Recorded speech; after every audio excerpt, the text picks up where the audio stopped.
और मैं देशवासियों को विश्वास दिलाना चाहता हूं, रिफॉर्म के प्रति हमारी जो प्रतिबद्धता है वो पिंक पेपर के एडिटोरियल के लिए सीमित नहीं है।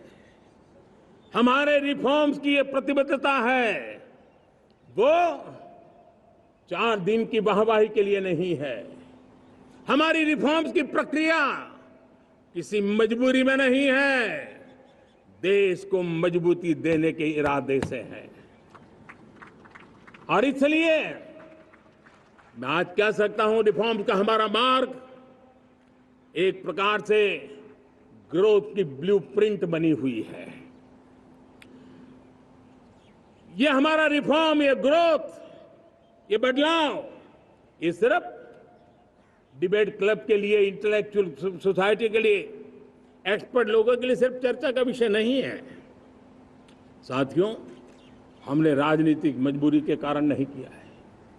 हम जो कुछ भी कर रहे हैं वो राजनीति का भागा गुणा करके नहीं सोचते हैं। हमारा एक ही संकल्प होता है, नेशन फर्स्ट, नेशन फर्स्ट, राष्ट्रहित सुप्रीम। ये मेरा भारत महान बने, इसी संकल्प को लेकर के हम कदम उठाते हैं। साथियों, जब रिफॉर्म की बात आती है, एक लंबा परिवेश है।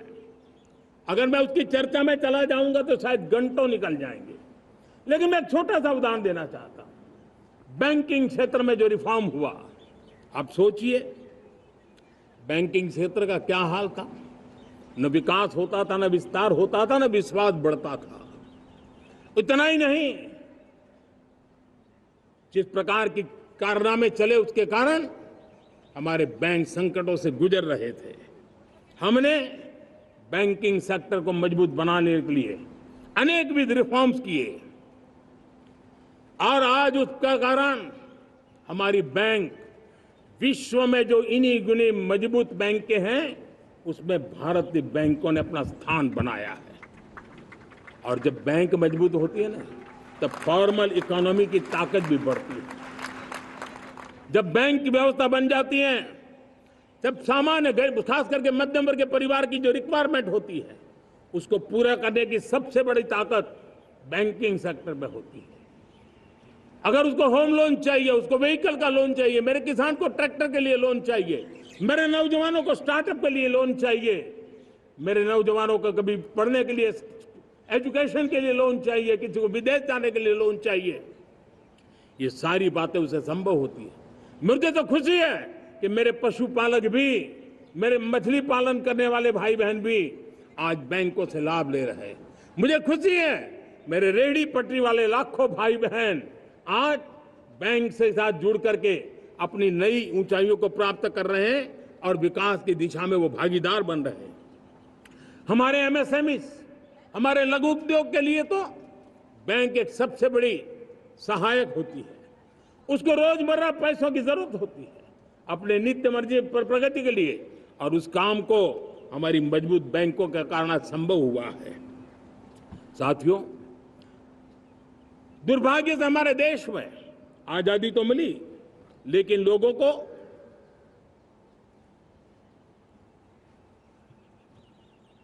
एक प्रकार से माई बाप कल्चर से गुजरना पड़ा। सरकार के पास मांगते रहो, सरकार के पास हाथ फैलाते रहो, किसी की सिफारिश के लिए रास्ते खोजते रहो, वही कल्चर डेवलप हुआ था। आज हमने गवर्नेंस के इस मॉडल को बदला है। आज सरकार खुद लाभार्थी हितार्थी के पास जाती है। आज सरकार खुद उसके घर गैस का चूल्हा पहुंचाती है। आज सरकार खुद उसके घर पानी पहुंचाती है। आज सरकार खुद उसके घर बिजली पहुंचाती है। आज सरकार खुद उसको आर्थिक मदद दे करके विकास के नए आयामों को सर करने के लिए प्रेरित करती है, प्रोत्साहित करती है। आज सरकार खुद नौजवान के स्किल डेवलपमेंट के लिए अनेक कदम उठा रही है। साथियों, बड़े रिफॉर्म्स के लिए हमारी सरकार बहुत ही प्रतिबद्ध है और हम इसी के द्वारा देश में प्रगति की राह को चुनना चाहते हैं। साथियों, देश में नई व्यवस्थाएं बन रही है। देश को आगे ले जाने के लिए अनेक वित्त नीतियों को, अनेक वित्त पॉलिसीज को निरंतर बनाया जाए और नए सिस्टम पर देश का भरोसा भी बढ़ता रहता है, निरंतर बढ़ता रहता है। आज जो 20-25 साल का नौजवान है, जो 10 साल पहले जब 12-15 साल की उम्र का नौजवान था, उसने अपनी आंखों के सामने ये बदलाव देखा है। 10 साल के भीतर भीतर उसके सपनों को आकार मिला है, धार मिली है और उसके आत्मविश्वास में एक नई चेतना जगी है और वही देश का एक नया सामर्थ्य के रूप में उभरना है।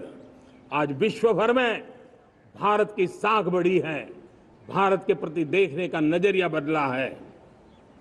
आज विश्व में युवाओं के लिए संभावनाओं के द्वार खुले हैं, रोजगार के अनगिनत नए अवसर जो शायद आजादी के इतने सालों के बाद भी नहीं आए थे, वो आज उनके दरवाजे पर दस्तक दे रहे हैं।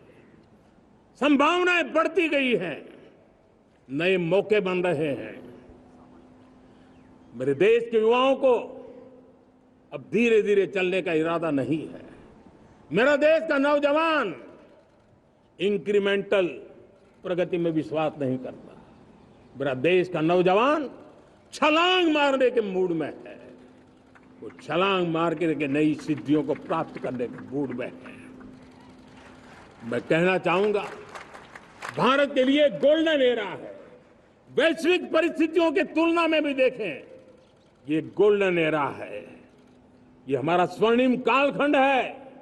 मेरे प्यारे देशवासियों, ये अवसर हमें जाने नहीं देना है, ये मौका हमें जाने नहीं देना चाहिए और इसी मौके को पकड़ करके अपने सपने और संकल्पों को लेकर के चल पड़ेंगे तो हम देश की स्वर्णिम भारत की जो अपेक्षा और हमें विकसित भारत का 2047 का लक्ष्य हम पूरा करके रहेंगे।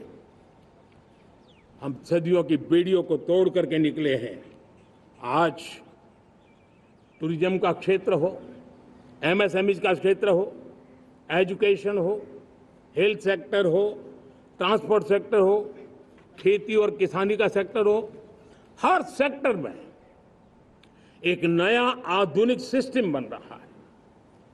हम विश्व की बेस्ट प्रैक्टिसेस को भी आगे देख रखते हुए हम हमारे देश की परिस्थितियों के अनुसार आगे बढ़ना चाहते हैं।